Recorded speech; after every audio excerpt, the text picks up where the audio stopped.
Ang oso at ang dalawang magkaibigan. May dalawang magkaibigan, si Ron at si John, at nagpasya silang libutin ang buong mundo ng magkasama. Isang araw, naisip nilang pumunta sa kagubatan. Mapanganib ang kagubatan, at alam nilang may mga panganib na maaaring mangyari anumang oras.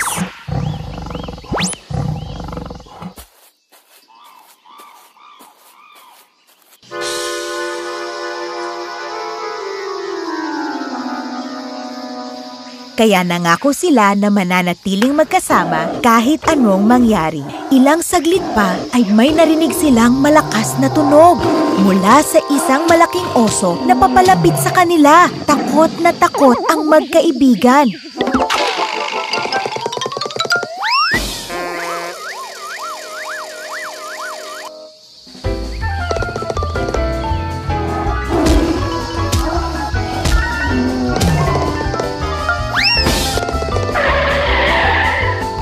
Dali-daling tumakbo si Ron at umakyat sa pinakamalapit na puno at naiwan si John sa baba. Hindi alam ni John kung paano aakyat ng puno. Kaya sabi niya, Ron, tulungan mo ako umakyat! Kakainin ako ng uso! Tulungan mo ako! Hindi na ako pwede bumaba. Andyan na yung oso. Tsaka hindi tayo kasya dito. Humanap ka na ng sarili mong pagtataguan. Hindi tinulungan ni Ron si John. Pero matalino si John. Natutunan niya sa eskwela na hindi kumakain ng mga patay ang oso. Kaya naisipan niyang humiga sa lupa at magpanggap na siya ay walang buhay.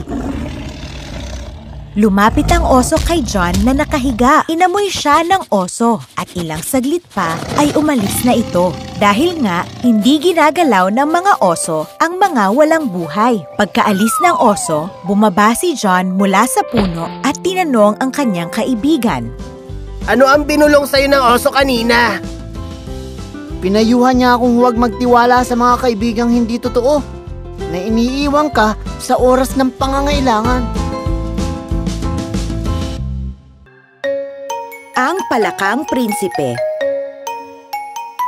Noong panahong madalas matupad ang mga pangarap, may isang haring namumuhay kasama ang kanyang anak. Sa kagandahan ng kanyang itsura at kalooban, binibigay sa kanya ng hari ang anumang hinihiling niya. Papa, nagsasawa na ako sa aking mga laruan. Gusto ko naman po ng ibang malalaro. Oo, anak ko. Dahil mahal kita, ibibigay ko sa iyo ang pinakatago-tago kong pamana na binigay pa sa akin ng iyong lolo noong bata pa ako. Binuksan ng hari ang kanyang gintong kaha at kinuha ang isang ginintoang bola. Wow! Kunin mo ito. Kumikinang yan na kasing liwanag ng araw sa langit at napakahalaga nito sa akin. Wag mo itong iwawala. Salamat, Papa! Ikaw ang pinakamabait na papa sa buong mundo! At masayang naglaro ang prinsesa sa hardin. Sinusundan niya ang gintong bola saan man ito gumulong. Bigla na lamang, may dumating na palaka. Ew! Umalis ka nga! Nakakadiring palaka! Nakita kita sa hardin at nabighani ako sa taglay mong ganda. Kokak! Maaari ba kitang maging kaibigan at kalaro? Ayoko nga! Mukha yatang nahihibang ka na. Hindi ako makikipaglaro sa nakakadiring palakang tulad mo. Ako yata ang pinakamagandang babae sa buong mundo. At bakit naman ako makikipaglaro sa isang pangit na katulad mo? Kaya kong tumalon, kokak. Kaya kong lumukso. Kaya ko ring lumangoy para kunin yung bola sa tubig. Ako ang pinakabagay na maging kalaro. Kung ikaw rin lang, mag-isa na lang akong maglalaro. Galit na bumalik ang prinsesa sa palasyo para lumayo sa nakakadiring palaka. Kinabukasan, nilaro niya muli ang gintong bola sa hardin. Umupo siya sa ilalim ng isang malaking puno na malapit sa isang balon. Ang tahimik naman sa lugar na to. Hindi na siguro ako makikita ng palaka dito. Kaya nilaro niya muli ang gintong bola. Hinagis niya ito at sinalong muli. Habang naglalaro, nasikatan ng araw ang gintong bola at nasilaw ang prinsesa. Kaya sa halip na masalo ang bola sa kanyang kamay, nabitawan niya ito hanggang gumulong ito sa lupa at tuluyang nahulog sa balon. Naku po! Ang gintong bola! Diyos ko! Ang lalim naman nito! Ni hindi ko matanaw kung nasan yung bola sa lalim ng balon. Umiyak siya na tila walang makakapagpatahan sa kanya. At sa gitna ng kanyang pag-iyak, may narinig siyang boses. Anong nangyari, mahal na prinsesa? Nadudurog ang puso ko sa iyong pagluha. Kokak! Tinignan niya kung saan nanggaling ang boses. Ikaw ba yan, Ginoong Palaka? Umiiyak ako kasi nahulog yung ginintoang bola sa malalim na balon. Ganun ba? Kokak, tutulungan sana kita. Pero anong ibibigay mong kapalit kung ibalik ko ang gintong bola sa'yo, Kokak? Oo, kahit anong gusto mo, kaibigan. Ang mga damit ko, mga perlas at alahas, pati tong koronang suot ko. Walang silbi sa akin ang iyong damit, perlas at alahas at maging ang korona mo. Pero kung magiging magkaibigan tayo at kung makikipaglaro sa akin araw-araw at papaupuin ako sa iyong hapagkainan, papakainin sa iyong plato, paiinumin sa iyong baso, patutulugin sa iyong kama. Kung ipapangako mong lahat yan sa akin, sisisiring ko ang balon para ibalik sa iyo ang gintong bola, Kokak. Nainis ang prinsesa nang marinig ang napakaraming kondisyon ng Palaka. Pero sumang-ayon siya sa kagustuhan nito para lang maibalik sa kanya ang gintong bola. Oo naman! Ipapangako ko lahat yan! Lahat ng gusto mo!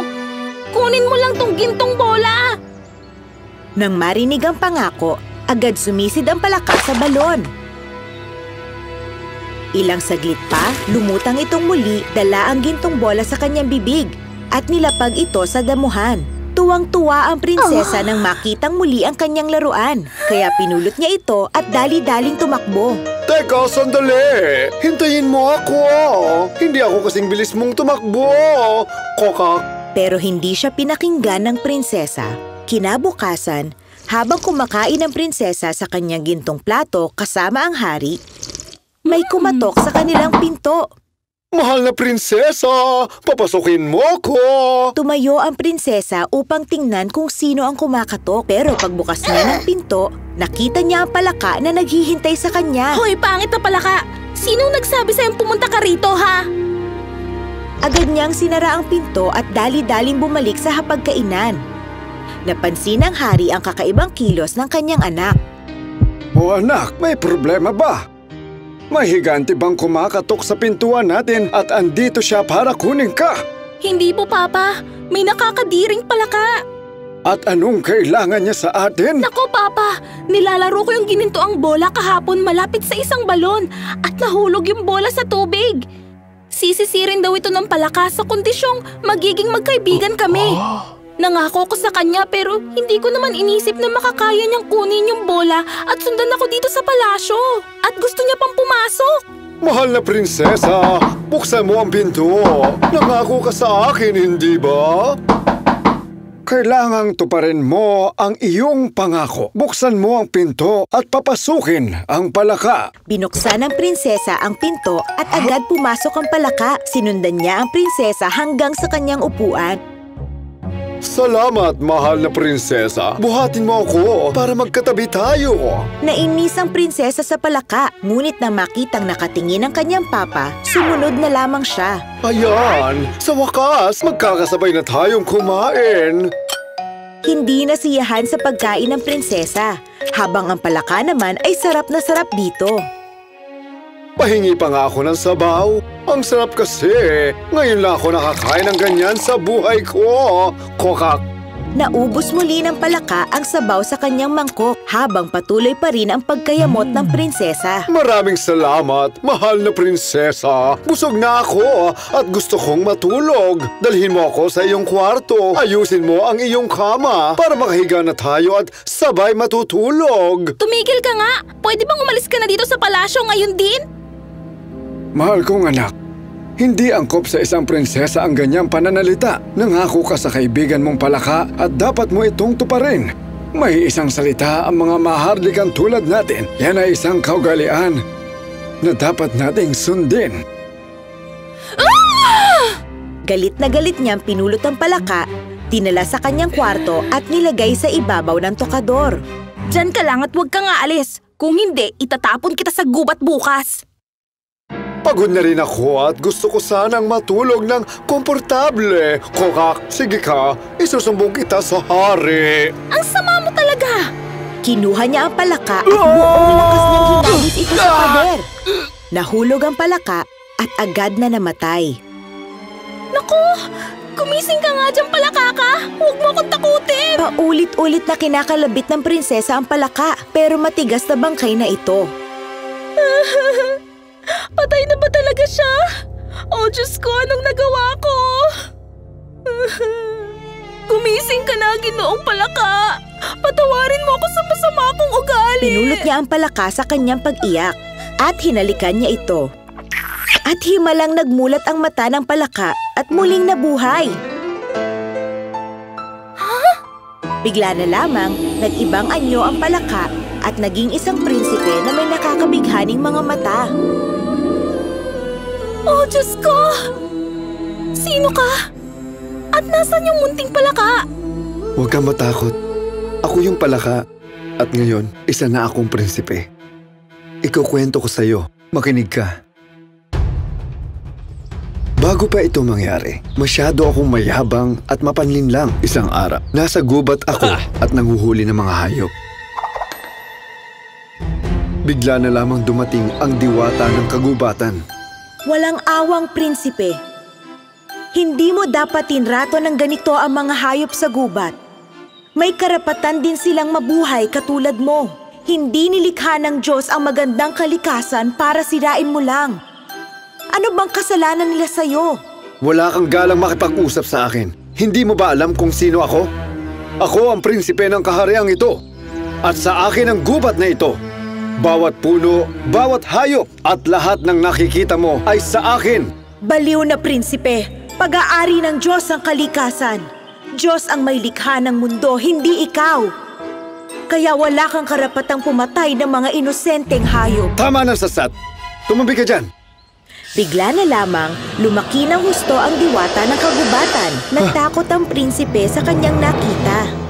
Hambog na prinsipe, sinusumpa kita maging isang palaka.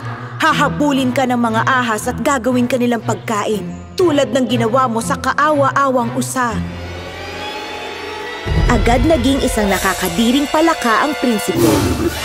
Oh, anong ginawa mo sa... anong ginawa mo sa akin? Parang awa mo na, mahal na diwata. Patawarin mo na ako. Ipapangako kong hindi ko na sisirain ang kagubatan.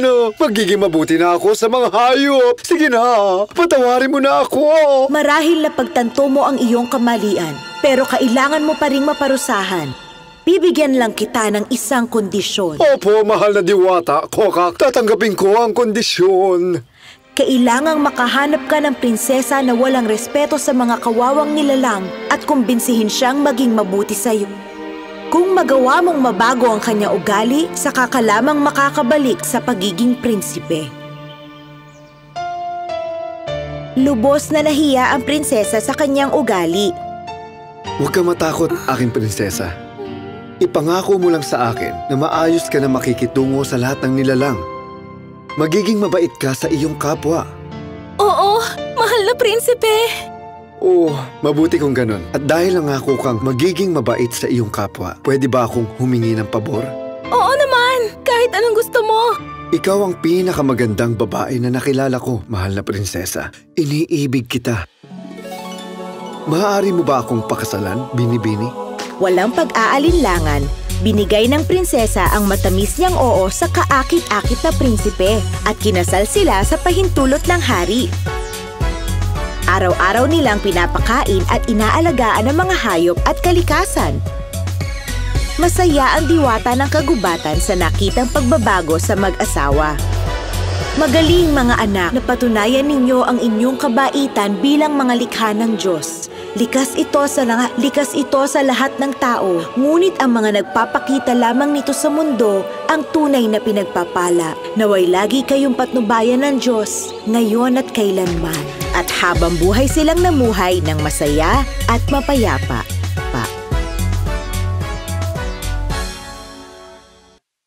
Ang Reyna ng Niebe. Noong unang panahon, may dalawang magkaibigan, si Kay at si Gerda. Magkapit-bahay ang dalawa. Pareho silang mahilig sa bulaklak, kaya nagtanim sila ng mga rosa sa gitna ng kanilang tirahan. Araw-araw, kinekwentuhan sila ng lola ni Kay. At isang araw, noong panahon ng taglamig, nagkwento siya sa magkaibigan tungkol sa Reyna ng Niebe. Napakasama ng Reyna ng Niebe. Kaya niyang gawing yelo ang puso ng tao at gawin silang alipin. Nakakatakot talaga siya. Kailangang makaligtas tayo mula sa Reyna ng Niebe. Haha! Kumabad pa siya dito, tutunawin ko siya sa apoy para maging reyna na lang siya ng tubig. Narinig niyo ba yung tawa na yon? Sino yon? Tingnan nyo, baka may nakasilip doon sa may bintana. Sumilip si Kay sa bintana para tignan kung may tao roon. Sa pagbagsak ng mga niebe, may biglang pumasok sa mata ni Kay. Ah! Mata ko! Kasunod ng kanyang mata, tila may tumusok sa kanyang puso. Ah! Aray ko! Sakit ang puso ko! Anong nangyari, Kay? Nasaktan ka ba? Anong pakialam mo doon? Pwede ba? Tumabi ka dyan! Ah! Nagulat si Gerda dahil ngayon lang nagsalita sa kanya si Kay ng ganun. Simula noon, tuluyang nagbago ang ugali ni Kay. Iniiwasan niya si Gerda at pinagsasalitaan ng masakit. Hindi maintindihan ni Gerda ang nangyayari. Isang araw, lumabas si Kay dala ang kanyang kareta. Kay, halika! Maglaro tayo! Ayoko nga! At saka meron na ako mga bagong kaibigan, oh! Pero Kay, best friend mo ko. Bakit ba hindi mo ako kinakausap? Kay! Hindi na pinansin ni Kay si Gerda at tuluyan na siyang sumakay sa kanyang kareta. Sinubukan siyang sundan ni Gerda, ngunit hindi na niya naabutan ng kaibigan sa sobrang bilis ng takbo nito. Malungkot na umuwi si Gerda. Si Kay naman ay patuloy ang mabilis na pagtakbo. Ilang saglit pa, isang karwahe na may puting kabayo ang dumating at hinila ang kareta ni Kay. Nasiyahan siya ng una, pero bigla siyang nakaramdam ng takot. Dinala siya ng karwahe sa isang kaharian at may nakita siyang palasyong gawa sa niebe. Biglang may bumaba sa karwahe. Walang iba kundi ang Reyna ng Niebe. Maligayang pagdating sa aking kaharian, Kay. Bago pa makasagot si Kay, ginamitan na siya ng mahika ng Reyna. Walang nagawa si Kay kundi ang sumunod sa Reyna ng Niebe. Dinala siya nito sa kanyang palasyo. Patuloy sa paghihintay si Gerda, ngunit hindi na bumalik si Kay kung saan-saan niya na hinanap ang kaibigan, pero lagi siyang bigo. Pagdating ng tag-init, nagpasya si Gerda na hanapin si Kay at ibalik siya sa kanyang tirahan. Kinausap niya ang lola ni Kay tungkol dito. Matapang ka, Gerda. Hindi malayong magtatagumpay ka. Salamat po, Lola! Dalhin mo itong salamin. Makakatulong ito sa'yo. Kinuha ni Gerda ang salamin at nagsimula ng maglakbay para hanapin si Kay. Malayo na siya sa kanyang bahay. Sa kanyang paglalakbay, tinanong niya ang mga ibon, mga hayop, mga puno at maging ang hangin kung nakita nila si Kay. Ngunit wala ni isa sa kanila ang nakakita. Pero hindi sumuko si Gerda. Patuloy pa rin siyang naglakbay. Sa haba ng kanyang paglalakad, nakarating siya sa isang ilog.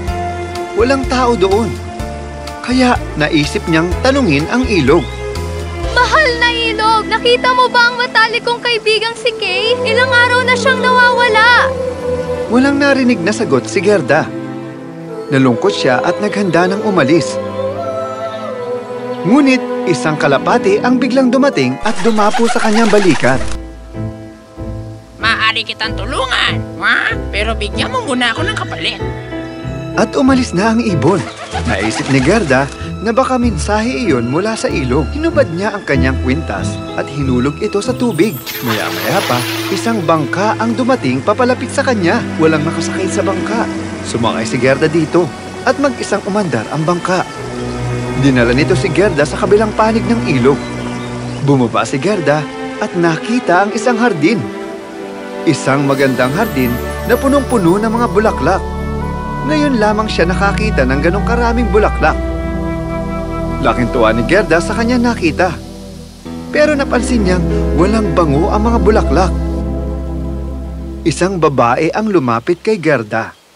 Maligayang pagdating, Binibini. Salamat po. Ano naman ang pangalan mo, Binibini? At bakit ka nandirito? Ako si Gerda at hinahanap ko ang best friend ko, si Kay. Nakita niyo po ba siya? Kay? Nako, hindi. Hindi ko siya nakita.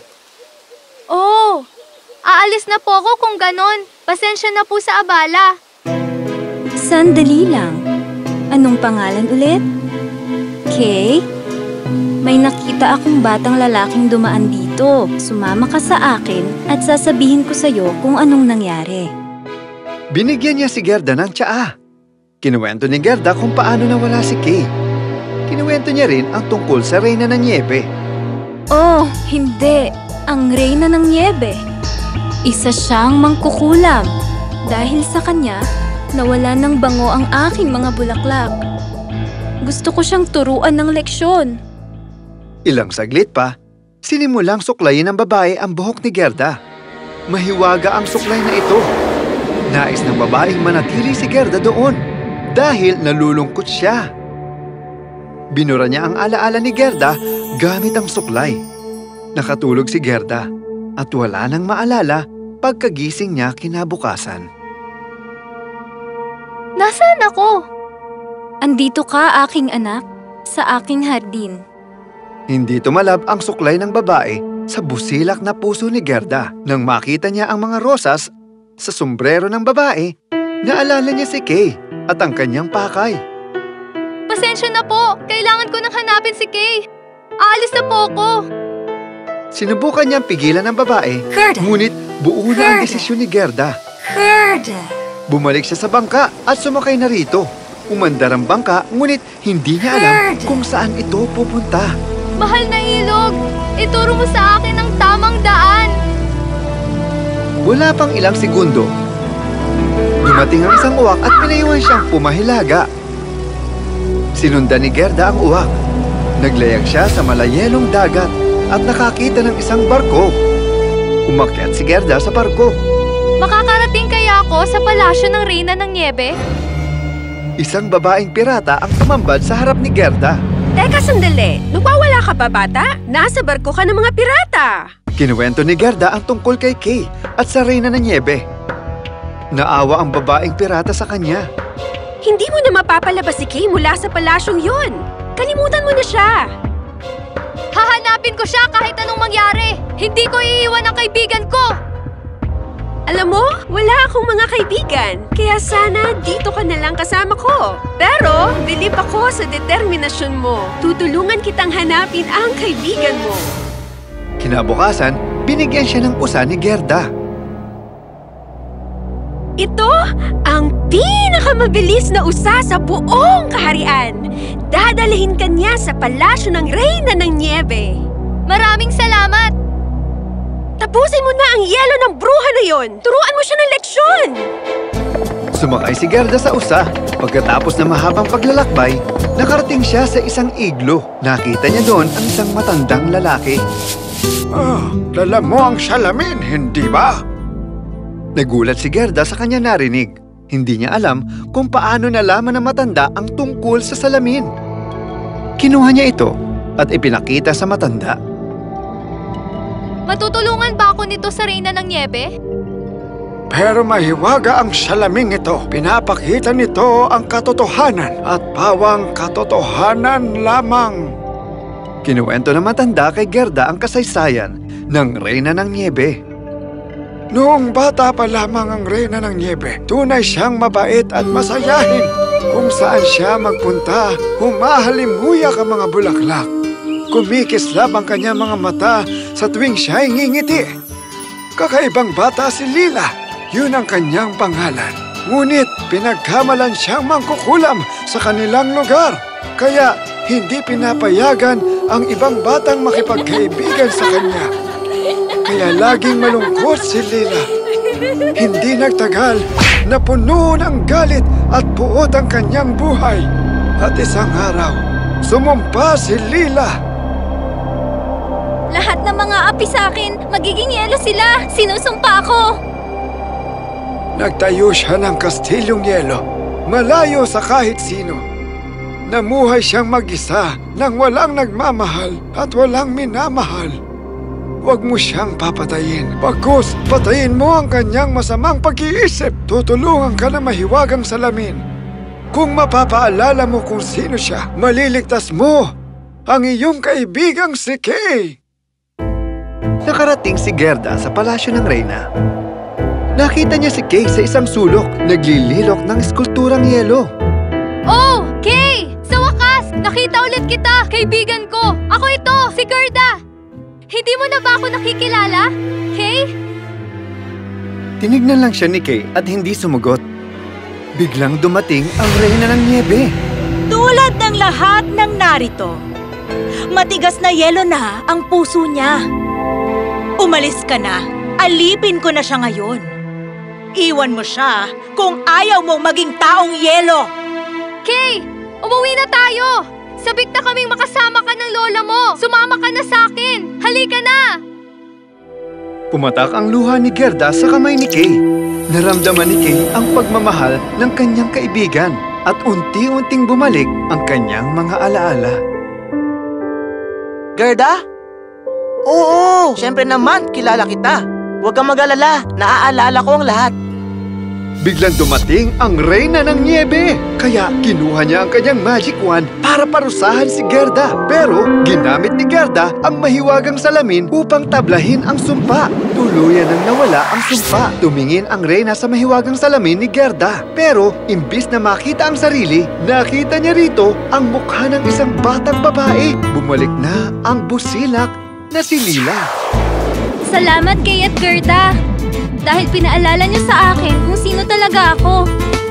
Malaya na ako mula sa aking masamang pag-iisip.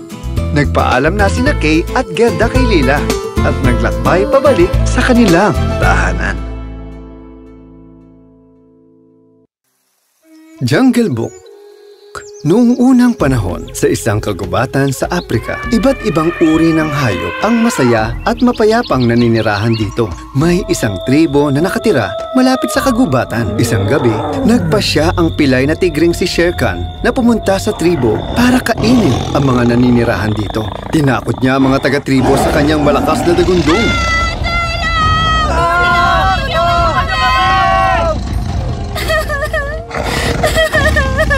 Kasunod ni Shere Khan, si Tabaki, ang kanyang kasamang Soro. Habang may hinuhuling taga-tribo, tumalon si Shere Khan sa mga pulang bulaklak at muling nanakot. Pinapanood siya ni Raksha mula sa labas ng kanyang kuweba kasama ang mga anak. Napakaduwag na tigre. Pumili pa ng mas mahinang kalaban, mga tao. Palibasa kasi pilay. Paano nga ba naman niya hahabulin ng mga usa? Ano nga ba naman ang meron siya maliban sa sunog na binti? Umalis si Shere Khan at naging tahimik na ang paligid. Habang nag-uusap ang mag-asawa, napansin nilang may gumagalaw sa halamanan. Naghanda ang amang lobo para sugurin ito. Taong tuta! Tumakas ang sanggol mula sa tribo at gumapang papunta sa kuweba ng mga lobo. Aalagaan ko siya parang isang tunay na anak. Papangalanan ko siyang Mowgli. Bakit hindi tanggapin ng ating pangkat ang isang taong katulad niya? Ako na ang bahala. Nagtatago si Tabaki sa likod ng kuweba at kinikwento kay Shere Khan ang kanyang nakita. At dumating na nga si Shere Khan sa kuweba. Kakainin ko ang batang yan. Ibigay niyo siya sa akin. Umalis ka na, duwag na lumpo. Anak ko siya. At wala kang karapatan kahit man lang kalabitin siya. Nang makitang galit si Raksha, umalis ang pilay na si Shere Khan na sugatan mula sa isang sunog. Hindi magtatagal. Makukuha ko rin ang batang yan para kainin. Kinabukasan, pinakilala na mag-asawa si Mowgli sa pangkat ng mga lobo. Matapos ang mahabang diskusyon at sa pahintulot ni Bagheera, tinanggap ng lahat si Mowgli. Ituturo sa kanya ni Bagheera at Baloo ang mga batas ng kagubatan at babalik siya sa kanyang tribo sa kanyang paglaki. Lumaki si Mowgli ayon sa pamumuhay sa kagubatan. Ha! Ha! Ha! Tinuro sa kanya ni Baloo ang mga tradisyon sa gubat. Tinuruan niya ito kung paano makipag-usap sa mga hayop. Tinuruan din siya ni Baloo ng mga paborito nitong gawain, ang kumuha ng pulot at manghuli ng isda. Au! Au! Au! Si Bagheera naman, tinuruan siya kung paano ipagtanggol ang sarili. Lumaki rin siya sa piling ng mga tao, kaya madali silang maintindihan ni Mowgli. Pinayuhan siya na balang araw, babalik din siya sa kanyang mga kauri. Napamahal agad si Mowgli sa kagubatan. Masaya siyang kasama ang mga kapatid na lobo. Di nagtagal, naging kaibigan niya ang lahat ng hayop sa gubat. Sa paglipas ng mga panahon, hindi na makapangaso si Akela, ang leader ng mga lobo. Kaya agad sinamantala ni Shere Khan ang kahinaan nito. Mga batang lobo, oras na para kayo ang mamuno sa pangkat. Tanggalin niyo si Akela bilang pinuno. Ibigay niyo sa akin ang batang tao. Kung hindi, lagi akong babalik dito para manggulo at aagawan ko kayo ng pagkain. Kaya pinaalis ng mga batang lobo si Akela sa kanyang posisyon. Natatakot kayo kay Shere Khan, kaya nyo ibibigay sa kanya si Mowgli. Bababa lamang ako dito bilang pinuno kung pakakawalan nyo si Mowgli. Narinig ni Bagheera ang usapan ni na Akela. Mowgli, panahon na para ipakita kay Shere Khan na wala siyang lugar dito. Kailangan natin siyang labanan. Pero, paano ko siya lalabanan kung mag-isa lang ako? Kumampi na sa kanya ang buong pangkat. Pumunta ka sa tribo ng mga tao at kunin mo ang pulang bulaklak. Yon ang magpapaalis sa kanya dito. Aalis na ako dito sa gubat at titira kasama ang mga tao. Niyakap ni Mowgli sina Bagheera at Baloo at napaiyak siya sa unang pagkakataon. Agad siyang nakatulog sa tiyan ni Baloo. Nakatulog ang magkaibigan sa ilalim ng puno. Nakita ng mga unggoy si Mowgli at binuhat siya ng mga ito. Pilyo ang mga unggoy at hindi sila sumusunod sa batas ng kagubatan. Paggising ni Baloo at Bagheera, inakala nilang bumalik na si Mowgli sa kanyang tribo. Dinala si Mowgli ng mga unggoy sa puno. Dito niya nakita si Chill, isang agila na lumilipad-lipad. Sinenyasan niya ito upang sabihan sina Baloo at Bagheera kung saan siya dinala ng mga unggoy. Quack, quack, quack, quack, quack, quack. Tumahimik ka. Yan ang mga gusto naming natutuhan sa'yo. Hindi magtatagal, kami na maghahari sa buong kagubatan at susunod sa amin ang lahat ng hayop. Binalita ni Chill kina Baloo at Bagheera kung nasaan si Mowgli. Tinago nila si Mowgli sa Cold Lairs, isang abandonadong syudad sa gubat. Napakatuso talaga ng mga pilyong unggoy na yan. Hindi natin sila basta-basta matatalo. Humingi rin tayo ng tulong kay Kaa. Pinakiusapan nila ang ahas na si Kaa para tumulong. Pinuntahan nila ang abandonadong syudad. Tinago ng mga unggoy si Mowgli sa ilalim ng bubida. Unang pumasok si Bagheera sa syudad. Nilabanan niya ang mga unggoy, ngunit sa sobrang dami ay hindi rin nila kinayang ubusin ang mga ito.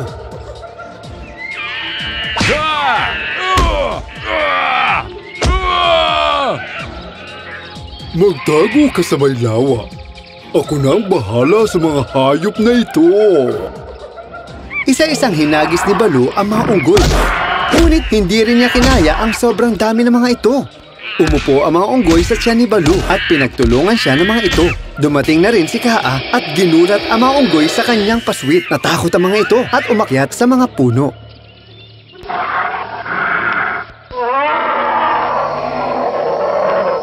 Binasag ni Kaa ang bubida para makalaya ang batang si Mowgli. Parang masarap kainin ng gisang ito ha. Huwag ka! Huwag na huwag mong titigan ng bata! Pinakawalan ni Kaa si Mowgli. Nagsimula siyang magsayaw na siyang ikinahilo ng mga unggoy at umalis si Kaa dala ang mga unggoy.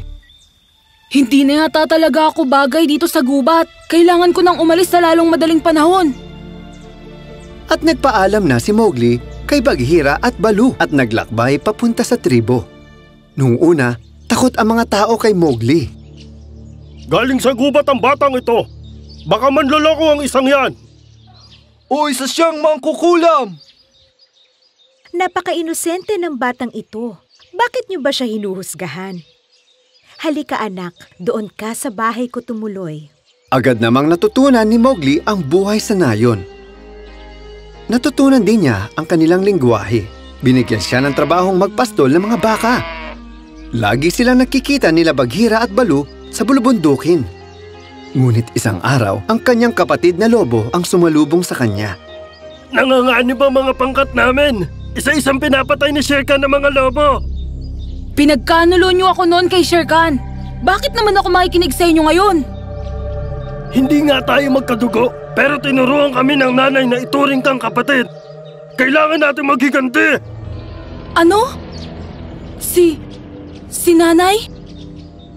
Namatay siya. Pumunta sa kuweba si Shere Khan para hanapin ka, pero hindi sinabi ni nanay kung saan ka pumunta. Tama na! Tapusin na natin si Shere Khan ngayon din!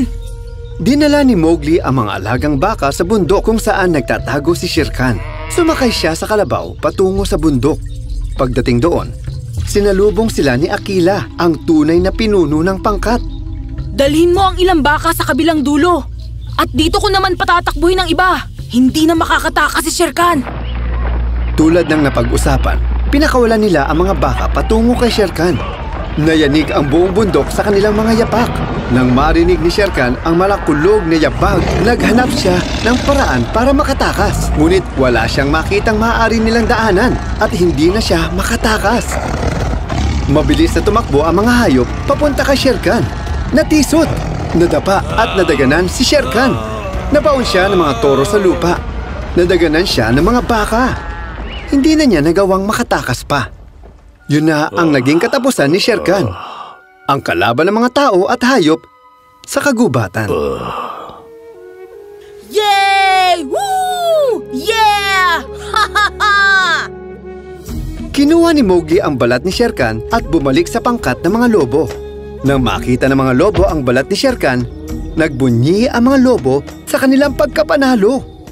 Pinarangalan si Akela sa kanyang mabuting pamumuno at bumalik si Mowgli sa nayon. Kinalaunan, nalaman ni Mowgli na si Mesua ang kanyang tunay na ina at namuhay silang lahat ng masaya at mapayapa.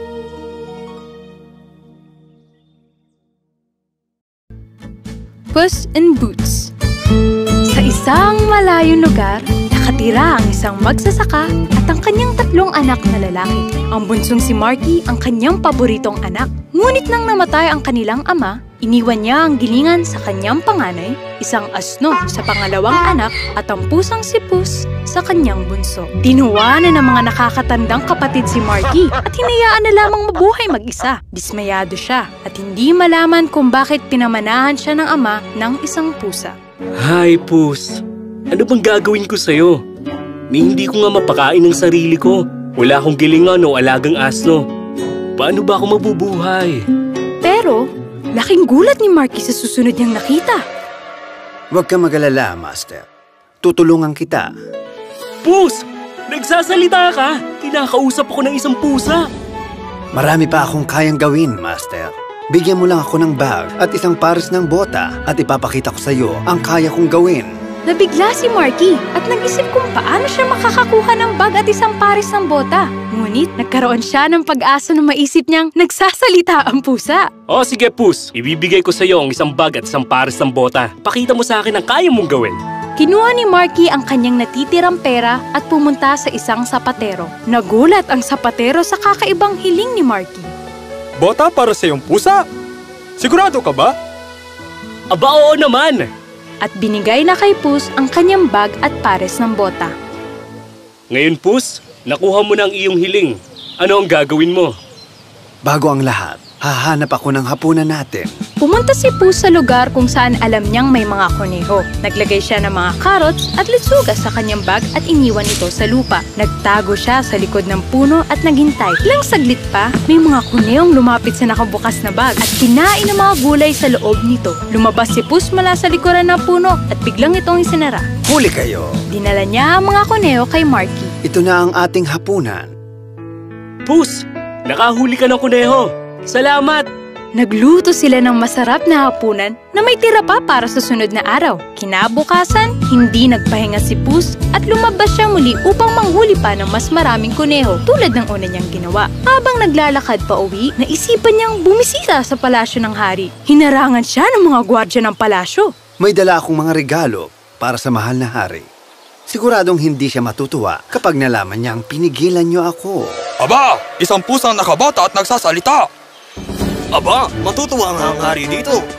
Papasukin na natin.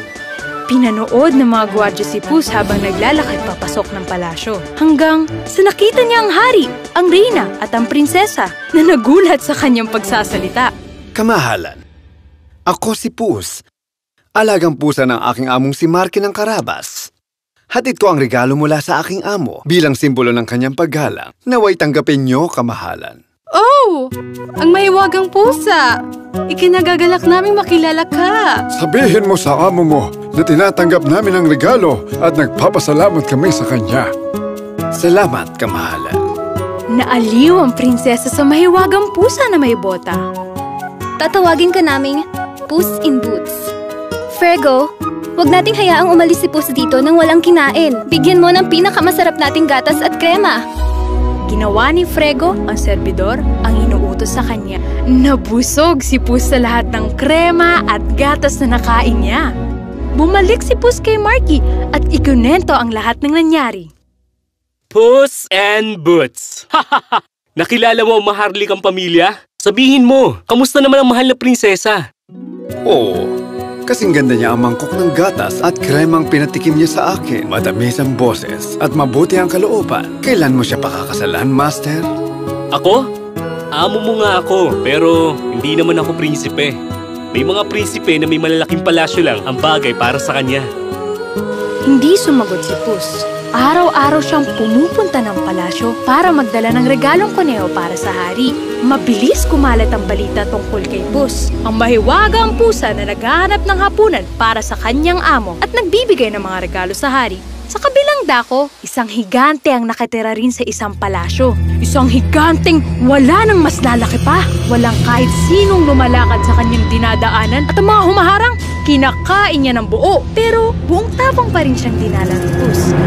Isa ng higante ang pinto. Natawa siya nang makita ang pusang bisita na nakasuot pa ng isang pares ng bota. Ha ha! Ano ito? Pusang nakabota? At pusang nagsasalita rin, Ginoo. Oh, nagsalita ka! Teka, ikaw nga siguro yung Puss and Boots na nababalitaan ko. At kayo naman po ay ang makapangyarihang higante na may nakakamanghang lakas. Lahat sa iyo ay natatakot. Nagustuhan ng higante na marinig ang kanyang kasikatan. Maswerte ka na hindi ako kumakain ng pusa. Pumasok si Pus sa loob ng palasyo at ang naaliw na higante ay nagtaka kung bakit siya bumisita. At bakit ka nandirito? Gusto ko makita ang iyong mahiwagang kapangyarihan. Narinig ko na kaya niyo magpalit ng anyo ng kahit na anong hayop. Totoo ba yun? Oo, totoo yun. Pwede niyo pong ipakita? Gusto ko pa makita. Nagpalit anyo ang higante sa malaki at malakas na leon. Umugol siya sa kawawang pusa na tumalon sa takot. Napaniwalaan niyo ako. Bumalik na ulit sa dati mong anyo. Ha! Naniniwala ka na ba? Oo, naniniwala. Pero... Kaya mo rin bang magpalit ng anyo ng mas maliit na hayop? Napakalaki mo. Kaya ko kahit ano! Tingnan mo! Tingnan mo! At agad nga siyang naging isang maliit na daga. Naghintay si Pus ng pagkakataon. Bigla niya itong dinakma at muling kinain. Masyado ako nabuso. Siya ay buong tapang na lumakad palabas ng palasyo. Maayos niyang nagawa ang kanyang plano. Muling umuwi si Pus sa kanyang amo. Ha? Walang kuneho ngayon? Master, halina't maligo tayo sa ilog. Ngayon? Oo, Master. Ngayon na. Magtiwala ka sa akin. Nagtaka bigla si Marky. Ngunit sinundan niya pa rin ito. Tinanggal niya ang kanyang damit at lumusong na sa ilog. Dali-daling tinago ni Pus ang kanyang damit sa ilalim ng bato. Sa di kalayuan, napadaan bigla ang karwahe ng hari. Alam ni Pus na dito madalas dumadaan ang pamilya ng hari. Hinintay niyang makalapit ang karwahe at sumigaw ng... Tulong! Tulong! Tumigil bigla ang karwahe at sumilip ang hari. Pus! Anong ginagawa mo rito? Kamahalan, tulungan niyo po ang aking amo, si Marky ng Carabas. Siya ay naliligo sa ilog nang biglang may kumuha ng kanyang damit. Malamig at maaari siyang magkasakit kung walang tutulong.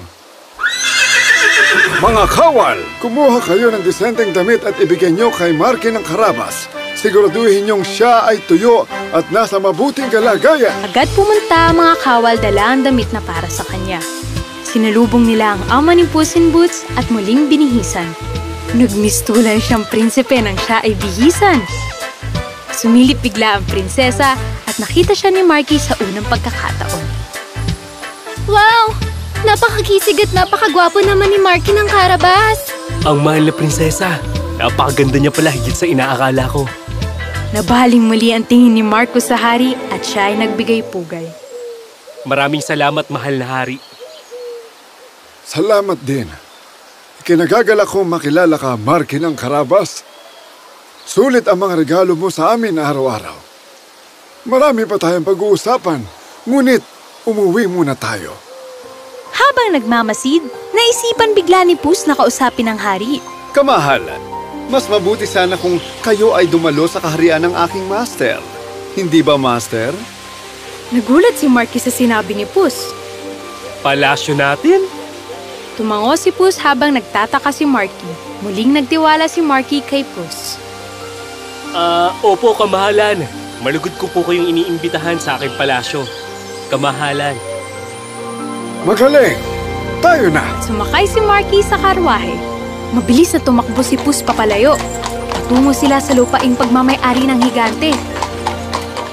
Maraming magsasaka ang nagtatrabaho sa lupain ng higante.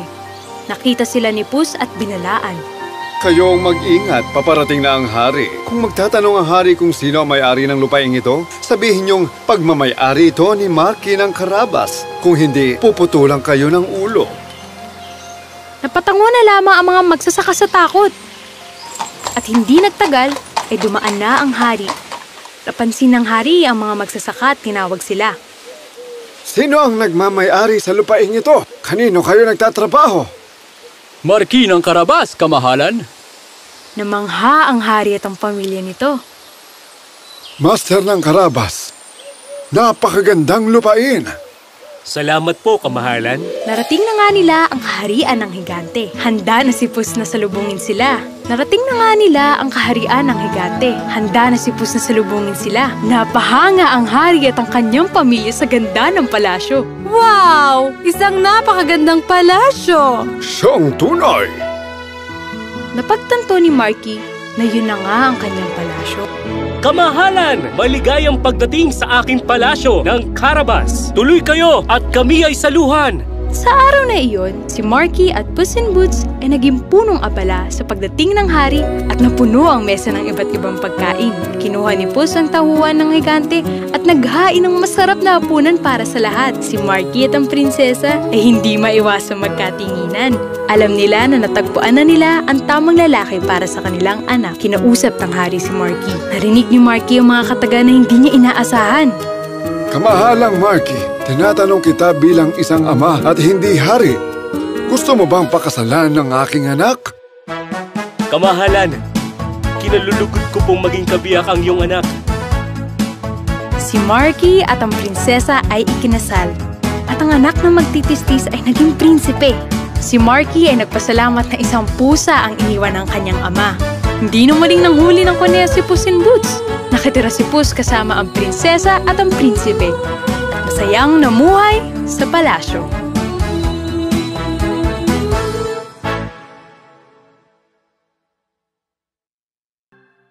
Si Aladdin at ang mahiwagang lampara. Noong unang panahon, sa disyerto sa Arabia, may isang kaharian. Nakatira ang isang mananahi at ang kanyang anak na si Aladdin. Buong araw siyang naglalaro sa palengke kasama ang kanyang alagang si Abu. Namatay ang kanyang ama noong 16 na taon pa lamang siya. Inay, magtatrabaho muna ako sa tindahan para may kita tayo. Huwag kang mag-alala. Kaya nagsimula si Aladdin na magtrabaho sa tindahan ng kanyang ama. Isang araw, may estrangherong dumating sa tindahan. Kamusta ka, Aladdin? Nabalitaan kong pumanaw ang iyong ama. Wala ako sa syudad nung panahong iyon. Teka, ngayon lang kita nakita. Ano bang pangalan mo? Ako ang iyong tiyuhin. Naninirahan ako sa ibang bansa sa loob ng mahabang panahon. Ah, tiyuhin ko. Nakukwento ko nga sa akin noon ni Itay. Pumunta ako rito upang ipakita sa iyo ang isang lihim na lugar. May natatagong kayamanan. Sumama ka sa akin. Tayo na! Kayamanan? Sige, tara! Sumakay sina Aladdin sa kamelyo at nagsimula ng maglakbay. Ilang araw silang naglakbay sa desyerto. Sa wakas, nakarating sila sa isang lambak na napapagitnaan ng dalawang bundok. Nandito na tayo. Kumuha ka ng mga kahoy at gumawa ka ng apoy. Pagkasindi ng apoy, nagsaboy ng pulbos ang lalaki at nagsimulang magsalita na tila nag-oorasyon. Naganig ang lupa at biglang bumukas. Isang malaking marmol na bato ang lumabas mula sa lupa na may nakapatong na singsing. Ah! Anong nangyari, Tiyo? Nakakatakot naman to! Huwag kang matakot. Gawin mo lang ang sinasabi ko. Nasa ilalim ng lupa ang mga kayamanan at mapapasayo kung gagawin mo ang sasabihin ko. Una, kuhanin mo ang singsing. Kinuha ni Aladdin ang singsing. Sa ilalim ng bato, may malaking hagdan patungo sa baba. Sa dulo ng hagdang ito, may isang hardin na sagana sa punong bunga. Maglakad ka at huwag mong hahawakan ang mga puno. Mamamatay ka. Dumiretso ka hanggang sa makita mo ang isang gintuang lampara. Tanggalin mo ang langis sa loob at dalhin mo ang lampara sa akin. Ang singsing na ito ang magiging protection mo. Bumaba si Aladdin sa hagdanan at iniwasang madikit sa mga ginintoang pader sa loob. Sa dulo ng hagdan, naroon ang hardin ng mga punong bunga. Mukhang masarap ang mga bunga dito. Gutom na si Aladdin at hindi niya napigilang pumitas ng prutas mula sa mga puno. Pagpitas niya ng mansanas, bigla itong naging ruby. Wow! Pumitas siya ng mga ubas na naging makikinis na perlas. Namitas ng maraming prutas si Aladdin sa kanyang paglalakad. Hanggang sa nakita niya ang gintong lampara. Tinanggal niya ang langis sa loob at pinatong ito sa dala niyang prutas. Bumalik si Aladdin sa hagdan, kung saan siya hinihintay ng kanyang tiyuhing salamangkero. Halika, ibigay mo sa akin ang lamparang iyan. Sandali lang, marami akong dala. Tulungan niyo po ako, Tiyo. Inutil kang bata, ibibigay mo ba sa akin ang lampara o ikukulong kita dito habang buhay? Sa sobrang galit, ginamit ng salamangkero ang kanyang mahika at sinara ang marmol na pinto. Nakulong si Aladdin sa loob ng kuweba. Tiyo! Tiyo! Palabasin mo ako dito, Tiyo! Tiyo! Hindi dapat ako naniwala sa kanya. Walang nagawa si Aladdin kung hindi ang umiyak. Naghihintay na lamang siya na magliligtas sa kanya pero walang dumadating. Pakiusap, tulungan niyo ako makalabas dito. Parang awa niyo na, tulungan niyo ako. Sa kanyang paghiling, hinawakan ni Aladdin ang bato sa kanyang singsing at laking gulat nang makitang nakauwi na siya ng kanyang bahay.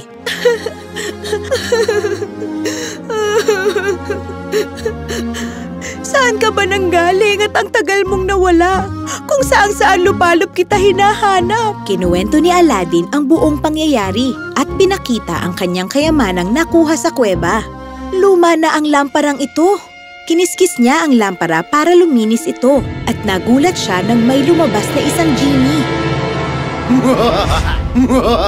Kamahalan, anong iyong kahilingan? Alipin mo ako dahil ikaw ang may hawak ng lampara. Gulat na gulat si Aladdin at ang kanyang ina. Humiling siya ng isang piging dahil ilang araw na silang gutom at walang makain. Agad namang naglagay ang genie ng 100 plato sa mesa. Pinuno niya ng masasarap na pagkain ang bawat plato tulad ng inihaw na karne, mga cake, tinapay at marami pang iba. Masayang pinagsaluhan ng mag-ina ang napakaraming pagkain. Pinenta ni nanay ang mga plato sa palengke at bumili ng mga gamit para sa kanilang bahay. Isang araw, naglalakad si Aladdin sa palengke kasama si Abu. nang may narinig siyang pag-aanunsyo. Isara ang mga tindahan! Linisin ang mga daan! Kung sino man ang titingin sa mahal na prinsesa ay pupugutan ang ulo! Prinsesa? Hindi ko pa siya nakikita. Sa wakas, masisilayan ko na siya. Nagtago si Aladdin sa likod ng mga bariles. At dumating na si Prinsesa Palakin. Dumungaw siya sa bintana mula sa karwahe. Nabighani si Aladdin sa ganda ng prinsesa. Wow! Siya na ang pinakamagandang babaeng nakilala ko. Papakasalan ko siya! Dali-dali siyang umuwi at kinwento sa kanyang ina ang tungkol sa kanyang pag-ibig. Ano naman ang pumasok sa kokote mo at nangarap kang pakasalan ng prinsesa? Gusto mo bang ipabugbog ka ng sultan kapag nalaman niya? Handa na akong harapin yun. Pumunta ka lang sa palasyo at dalhin mo ang aking panukala. Magdala kayo ng mga hiyas at prutas bilang regalo. Kumuha ang kanyang ina ng mga hiyas na prutas at binalot ito sa magandang tela. Pumunta siya sa palasyo ng sultan. Pinigilan siyang pumasok ng mga gwardya. Pero gustong malaman ng sultan kung ano ang dala niyang nakabalot sa magandang tela. Papasukin niyo siya! Salamat, mahal na sultan. Hinihingi ko ang kamay ng iyong anak para sa aking mahal na si Aladdin. Nabighani ang aking anak sa mahal na prinsesa. Nakakainsulto sa anak ko na mabuhay kasama ang isang mahirap kagaya ng anak mo. Tsaka, ano ang dala mo sa loob ng mga basahan? Pero gustong malaman ng sultan kung ano ang dala niyang nakabalot sa magandang tela. Ngayon lang ako nakakita ng ganyang kagandang hiyas sa buong buhay ko. Namangha ako. Pero bago ko tanggapin ang iyong halok, kailangan patunayan ng anak mo ang sarili niya. Sabihin mo, magdala siya ng mga hiyas na yan sa 40 gintong lalagyan. 2 alipin suot ang pinakamagandang damit ang magdadala ng mga lalagyan. Opo, mahal na sultan. Umuwi si nanay at sinabi kay Aladdin ang mga kondisyon ng sultan. Huwag kang mag-alala! Kiniskis ni Aladdin ang lampara at hiningi kay Genie ang mga kahilingan ng sultan. Nagbigay si Genie ng maraming alipin na may dalang mga hiyas sa gintong plato. Dalhin niyo to sa sultan. Sigurado akong matutuwa yun. Agad-agad na nagpunta ang ina ni Aladdin sa sultan at nagbigay ng mga regalo. Napahanga mo kong muli. Pero kailangang magtayo ng magandang palasyo ang anak mo upang manirahan kasama ang anak ko. Umuwi ang nanay ni Aladdin at sinabi ang mga bagong kondisyon ng sultan. Kiniskis niya agad ng lampara at sinabi ang hiling niya sa Genie. Nagtayo ng magandang palasyo si Genie sa loob lang ng isang gabi mula sa bintana ng sultan at naglatag ng pulang carpet si Genie mula sa palasyo ni Aladdin hanggang sa palasyo ng sultan. Magaling, Genie! Ngayon, bigyan mo ako ng magandang damit at isang magandang kabayo para sa kiyan! Opo, Master. Sa hiling-hiling ninyo! Binihisan siya ni Genie ng pinakamagandang damit. Pumunta si Aladdin sa palasyo ng sultan gamit ang isang puting kabayo. Kinagagalak ko makilala ka, iho. Napatunayan mo na ang sarili mo. Karapat-dapat ka mapangasawa ng aking anak. Ipinahahayag ko ang inyong kasal. Simula ng paghahanda! At masayang ikinasal si Aladdin at ang prinsesa. Napuno ng kasiyahan ang buong kaharian. Nakilala si Aladdin sa lahat ng mga kaharian at bansa dahil sa kasalan. Nabalitaan din ng salamangkero ang tungkol sa kasalan at ang biglang pagkayaman ni Aladdin. Paano nakatakas mula sa kuweba ang binata? Ninakaw niya siguro ang lampara ko para makuha ang yaman na to. Tuturuan ko siya ng leksyon! Pumunta sa kaharian ni Aladdin ang salamangkero at nagpanggap siya bilang taga-benta ng mga lampara. Nagpunta siya sa palasyo ni Aladdin dala ang kanyang magandang alok. Ngunit ng panahong iyon, wala si Aladdin sa palasyo. Meron mang gustong makipagpalit ng lumang lampara para sa bago? Matutuwa si Aladdin pag sinurpresa ko siya ng bagong lampara. Matagal na rin niyang ginagamit ang lumang lampara na yun. Binigay niya ang lumang lampara sa salamangkero kapalit ng bagong lampara. Agad kiniskis ng salamangkero ang lampara at lumabas ang Genie. Kamahalan! Ano iyong kahilingan? Alipin mo ko dahil ikaw ang may hawak ng lampara. Kunin mo ang palasyo at ang prinsesa at dalhin mo sa malayong lugar na desyerto kung saan walang makakakita. At sa isang iglap, naglaho ang palasyo. Nakita ng sultan ang pagkawala ng palasyo ni Aladdin mula sa kanyang bintana. Kaya ipinatawag ng sultan si Aladdin. Dahil sa iyong mahika, nawala ang anak ko. Dalhin mo siya sa akin sa loob ng 4 na araw. Kung hindi, mapupugutan ka ng ulo! Hahanapin ko po siya. Pangako. Nilibot ni Aladdin ang buong kaharian sa loob ng 3 araw. Ngunit hindi niya nakita ang prinsesa. Kailangan ko ng tulong ng singsing. Muli akong tutulungan nito. At nais kong makita ang aking prinsesa. Bigla na lamang, napunta siya sa labas ng kanyang palasyo. Nasa gitna ito ng isang disyerto kung saan walang ibang makakakita. Pumasok siya at nakita ang prinsesa sa kanyang kwarto. Niyakap nila ang isa't isa at doon umiyak. Kinuwento ng prinsesa sa kanya ang lahat ng pangyayari. Huwag kang mag-alala. May plano ako para makatakas ka dito at makuha ulit ang lampara. Bumulong si Aladdin sa kanyang tenga at binigyan siya ng isang bote ng gayuma. Ang gayumang ito ay isang pampatulog. Nagtago si Aladdin sa kurtina para magbantay at pumunta ang salamangkero sa palasyo. Mahal na Mustafa, tignan mo ang inuming hinanda ko para sa'yo. Subukan mo. Aking reyna, matagal ko nang hinihintay ang pagkakataong ito. Ibigay mo sa akin ang inumin. Kahit may lason pa yan, iinumin ko pa rin. Naghanda ang prinsesa ng isang basong inumin at pinatakan ito ng gayuma. At pinainom niya ito kay Mustafa. Bakit parang dumilim sa buong paligid niya? Unti-unting sumara ang mga mata ng salamangkero at natumba siya sa mesa. Agad na dumating si Aladdin at kinuha ang lampara sa bulsa ng salamangkero. Kamahalan, ano ang iyong kahilingan? Alipin mo ko dahil ikaw ang may hawak ng lampara. Dalhin mo kami sa kaharian ng sultan kasama ang palasyo namin.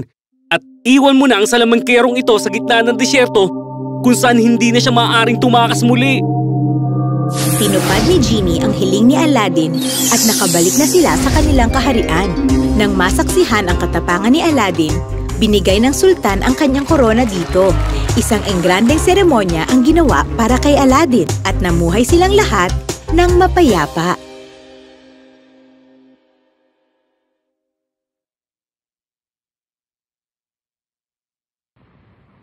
Si Alibaba at ang 40 bandido. Noon sa isang siyudad sa Persia, nakatira ang isang negosyante na may 2 anak. Ang panganay na si Qasim at ang bunsong si Alibaba. Pagkamatay ng kanilang ama, nilinlang ni Qasim ang kanyang kapatid at inangkin ang negosyo ng kanilang ama. Isang mayamang babae ang napangasawa ni Qasim, habang simple naman ang naging buhay ni Alibaba at ng kanyang pamilya. Ikinabubuhay nila ang pangangahoy sa gubat. Isang araw, habang kumukuha ng punong kahoy si Alibaba, narinig niya ang pagtakbo ng tila napakaraming kabayo. Ha? Ha? Nagtago siya sa likod ng puno sa sobrang takot. Dumating ang grupo ng 40 lalaki na may dalang sako at huminto malapit sa malaking batong nasa paa ng bundok. May dala-dala silang mga balisong at espada. Marahil isang grupo sila ng magnanakaw. Pero anong ginagawa nila sa gubat? Pumunta sa harap ng malaking bato ang isa sa kanila na tila kanilang pinuno. Open Sesame! Hindi makapaniwala si Alibaba sa kanyang nakita. Wow!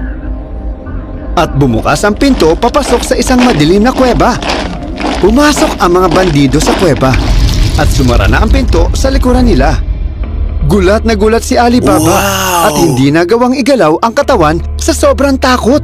Ilang saglit pa, bumukas muli ang pinto ng kuweba at lumabas ang mga bandido na walang dala. Teka, bakit kaya iniwan nila yung mga sako sa loob? Sumakay sila sa mga kabayo at tuluyang umalis sa gubat.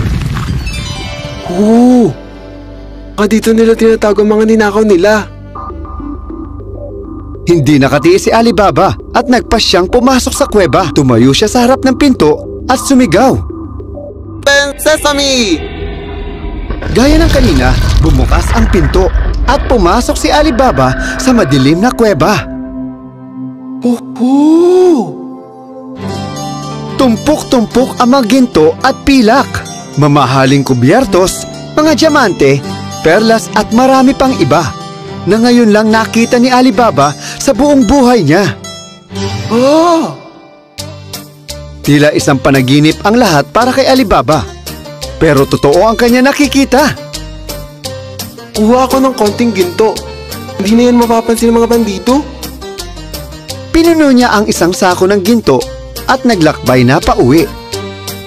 May surpresa ako sa'yo!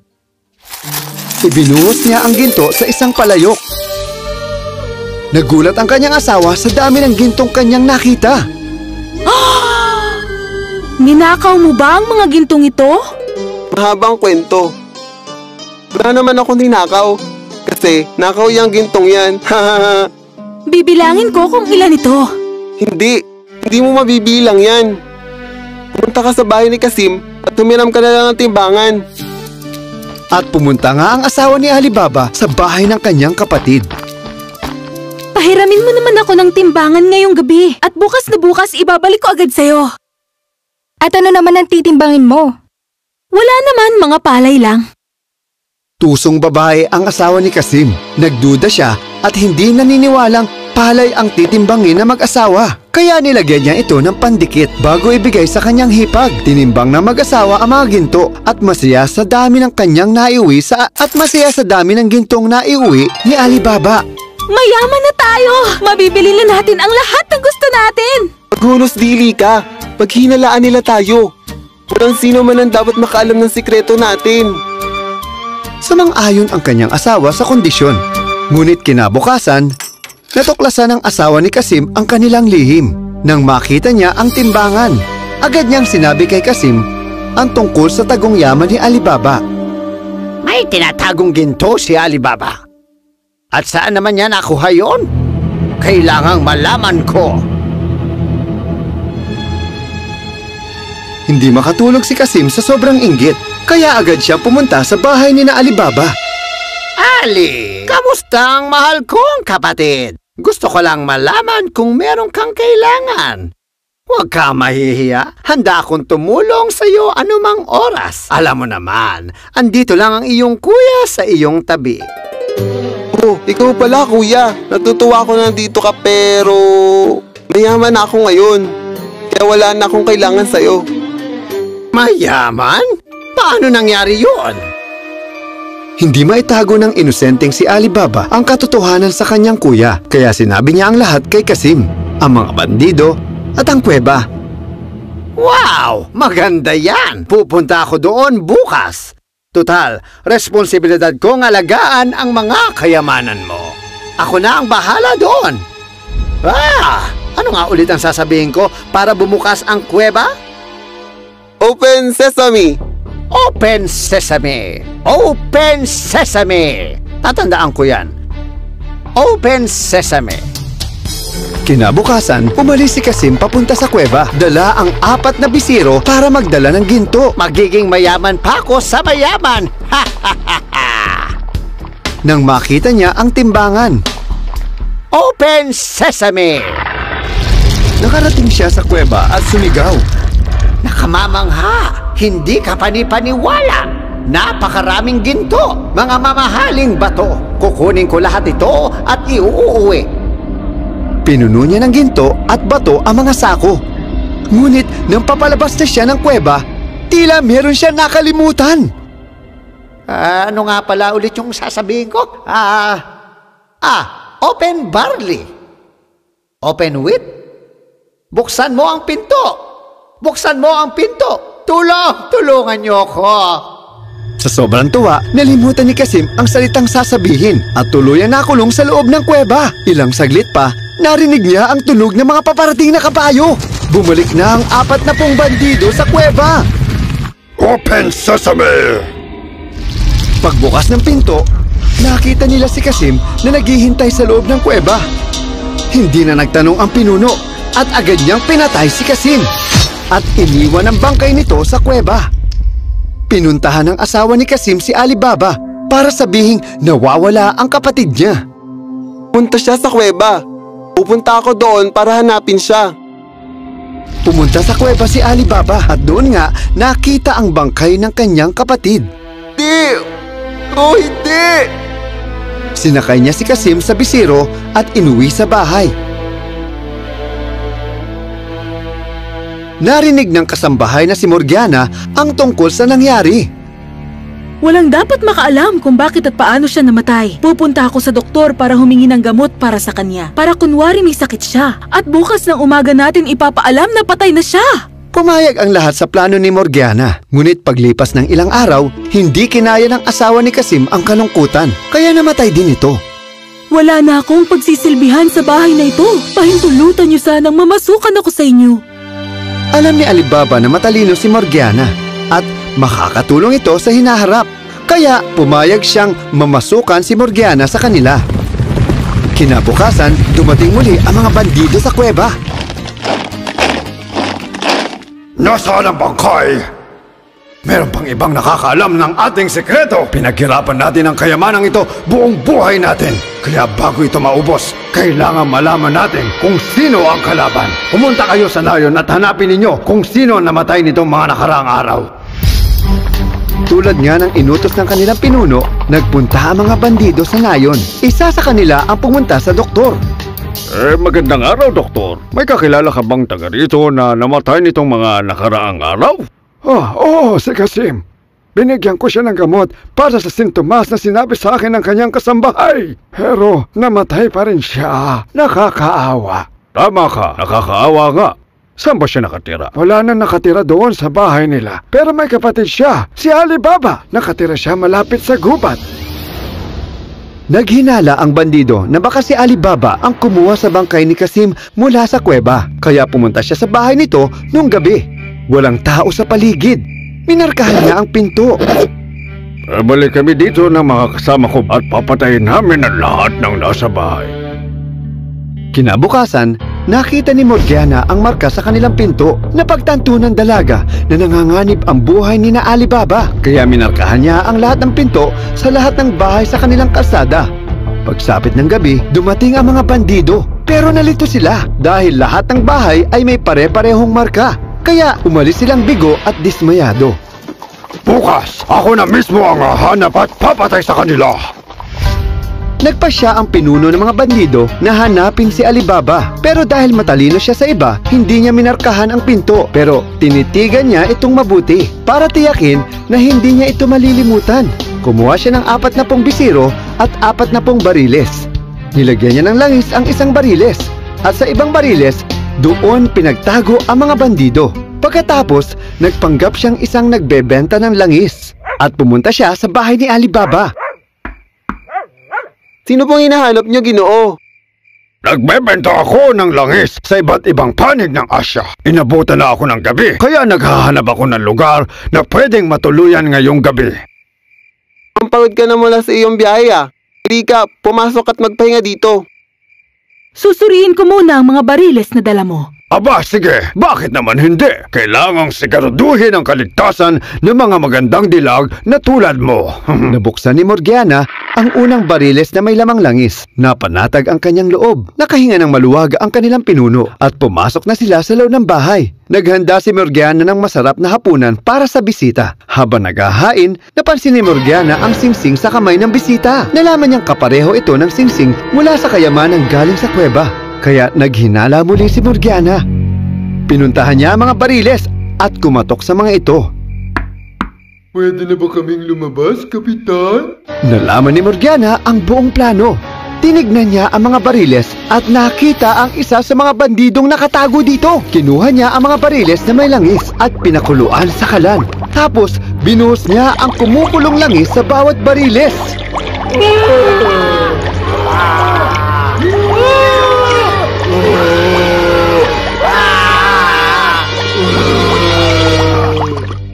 Sa ganoong paraan, naiwasan niya ang mga magnanakaw.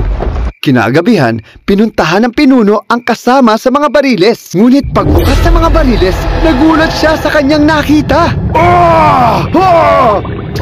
Natakot siya sa sarili niyang patibong. Tumakbo siya papalayo sa nayon sa sobrang takot. Kinabukasan, kinuwento ni Morgiana ang buong pangyayari kina Alibaba. Salamat at niligtas mo ang aming buhay. Lubos kitang pinapasalamatan. Mula ngayon, ituturing ka na namin bahagi ng pamilya at hindi lang kasambahay. Salamat, kamahalan. Sama-sama silang nanirahan bilang isang totoong pamilya. At si Alibaba na lamang ang tanging nakakaalam ng lihim ng kuweba. Open Sesame!